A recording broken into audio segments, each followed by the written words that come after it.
Alors bonjour à tous, je vais vous montrer aujourd'hui des positions où des champions sont fichus. Enfin, le sont-ils vraiment?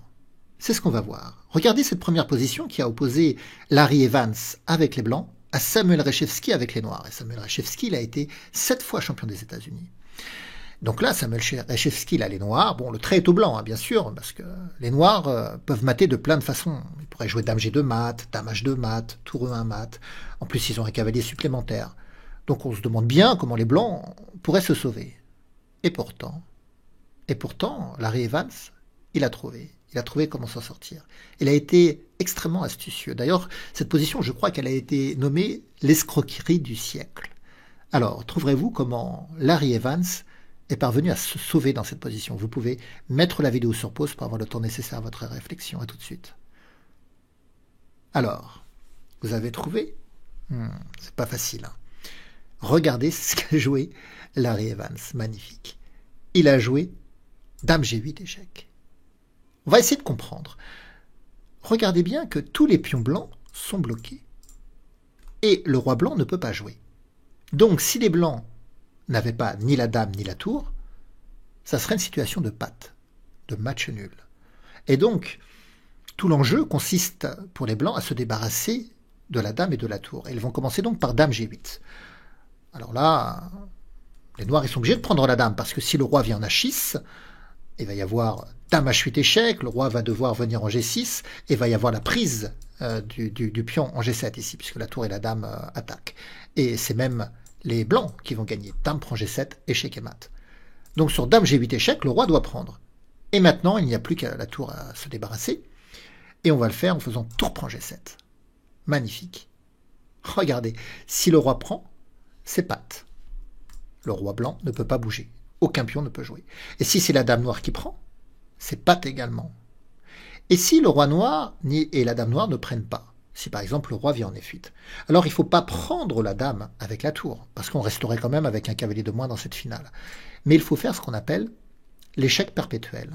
On va coller le roi, on va jouer tour F7, on va faire même ce qu'on appelle la tour folle. Je vais sans arrêt sacrifier ma tour, en espérant qu'il prenne pour que ça fasse patte. Alors il n'est pas obligé de prendre, mais je le colle sans arrêt. Et on peut faire comme ça tout l'échiquier, d'un sens ou d'un autre. Je vais sans arrêt le suivre, sachant que quand j'arrive en G7, de toute façon, il ne peut pas prendre ni du roi ni de la dame. Et donc, ça fera match nul. Voilà comment Larry Evans a réussi à s'en sortir dans cette position. Alors le pauvre Samuel Reshevsky s'est fait avoir dans une autre position. Là, il a les noirs. Il a 4 pions contre 1. Samuel Reshevsky, donc il se dit que tout va bien. Et il avance son pion en G4. Alors vous allez me dire, les blancs peuvent prendre en G4, mais c'était l'idée peut-être de Samuel Reshevsky, c'est-à-dire si les blancs prennent en G4, ils pourraient faire Dame 1 échec, bon, ça attaque le roi, ça attaque le pion, mais même l'idée pourrait être de jouer Dame G3, de provoquer, de forcer l'échange des dames.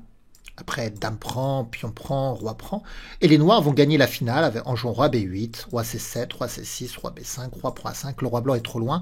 Et les 2 pions noirs pourront ensuite avancer tranquillement pour aller faire une dame. Donc, ici, Samuel Reshevsky, il avance son pion en G4, sans redouter la prise du pion en G4. Mais il a un coup qu'il n'avait pas vu. Un coup qui va sauver son adversaire, le joueur avec les blancs qui s'appelle Karl Pilnik. Alors, pas pique-nique, mais Pilnik. Alors, le trouverez-vous, ce coup avec les blancs? À tout de suite. Alors, comment le pauvre Reshevsky s'est fait voler cette deuxième partie? Eh bien, les blancs, ils ont joué le coup Dame F2. Magnifique. On attaque la dame noire en la clouant sur la diagonale pour qu'elle ne puisse pas se retirer de cette diagonale, et on menace donc de l'attraper. Et si c'est la dame noire qui prend, patte. Encore une fois, Reshevsky s'est fait avoir avec cette idée de patte. Regardons maintenant cette position. Vidmar a les blancs et il affronte l'ancien champion du monde, Max E, qui a été également président de la Fédération internationale des échecs. Et dans cette position, Max E a les noirs donc, et on voit que le cavalier lui attaque sa dame, son fou et sa tour. Bon. Et Max E va sacrifier son fou, il va faire fou prend G2 échec. Roi prend. Il va jouer tour C2 échec, roi H1, et là il va jouer Dame F4. Et il se dit que c'est bon. Certes, il a une tour de moins, mais il menace Dame H2 mat. difficile d'empêcher cette collaboration offensive de la tour et de la dame contre le roi qui n'a aucune protection. Et pourtant, Vidmar va faire plus que s'en sortir. Non seulement il ne va pas perdre cette partie, mais il ne fera pas match nul non plus. Il va trouver comment gagner avec les blancs. Alors, avec une très belle séquence tactique. Eh bien, je vous invite à mettre la vidéo sur pause pour avoir le temps nécessaire à votre réflexion. À tout de suite. Alors, qu'a joué Vidmar? Comment a-t-il retourné la situation? Eh bien, il a joué tour 8 échecs. Certains l'auront vu, ce coup. Bon, tour 8 échecs, le fou est venu en F8. Parce que si le roi vient en H7, bon, je ne sais pas, déjà on pourrait jouer dame D3, échec, en même temps attaquer la tour. Donc le fou est venu en F8. Et là, Vidmar sacrifie la qualité, fait tour prend fou pour attirer le roi en F8 sous le viseur de la dame. Alors, le roi, il n'est pas obligé de prendre la tour, mais où va-t-il aller? Alors, sur roi H7, il y aurait peut-être dame D3, mais il y aurait même tour prend F7, qui attaque le roi et qui attaque la dame, avec le cavalier qui protégerait la tour, ça ferait une fourchette. Et sur roi G7, c'est pareil, on peut faire tour prend F7 après tout. Et dans la position, le roi a donc pris. Mais en prenant, il est maintenant sous le viseur de la dame.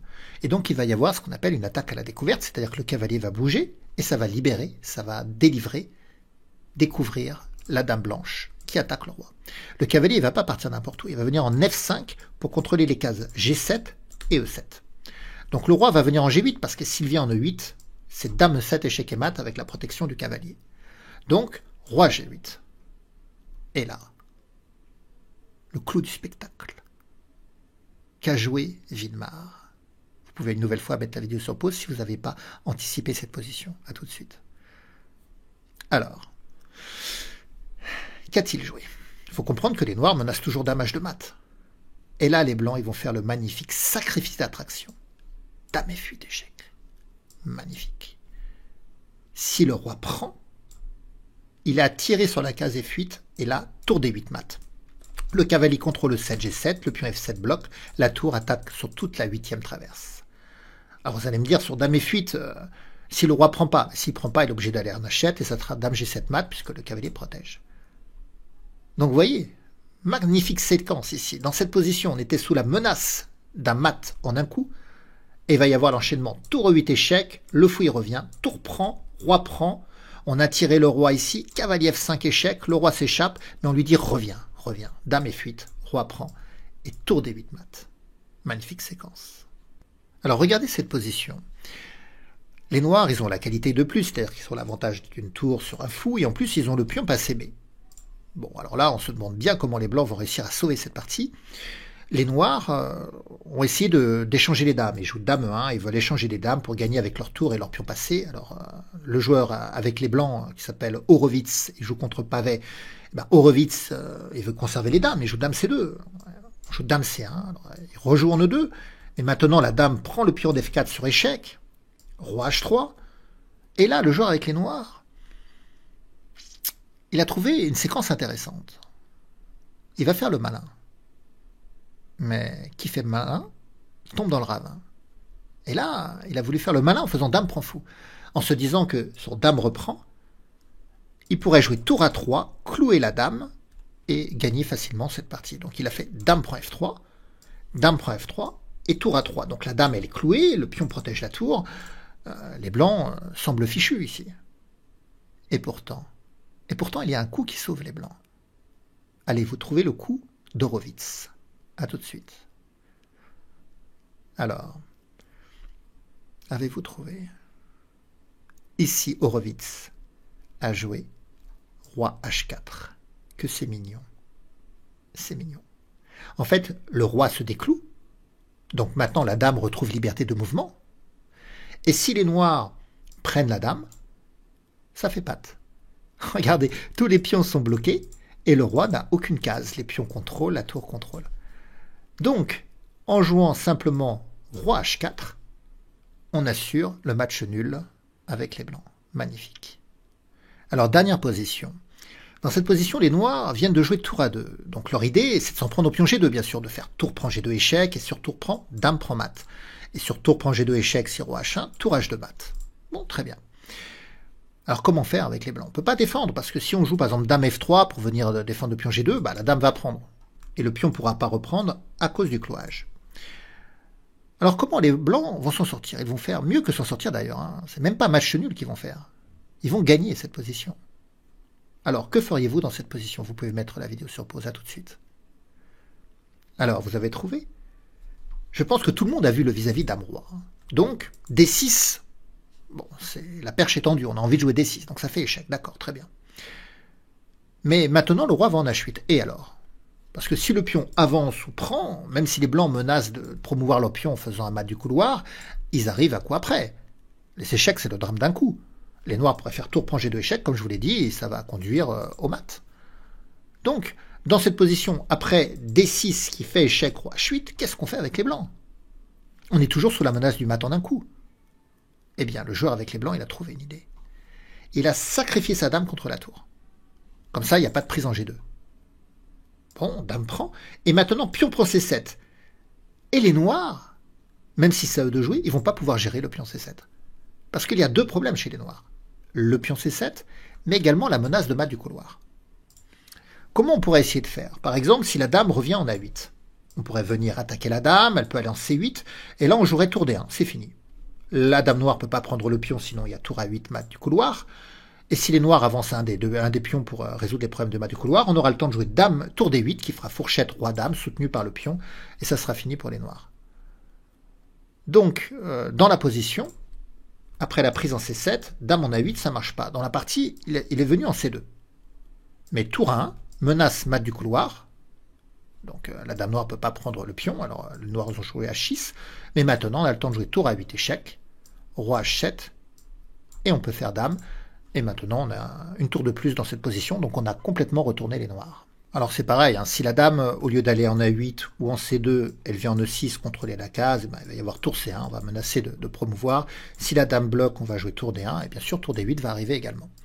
Donc voilà, quelques positions où on pouvait penser qu'on était en train de perdre, et on s'en sort. Alors je ne sais pas quelle position vous avez préférée, vous pourrez me le dire en commentaire. N'oubliez pas de me laisser un pouce, et puis on se retrouvera bientôt pour de nouvelles aventures. Au revoir à tous.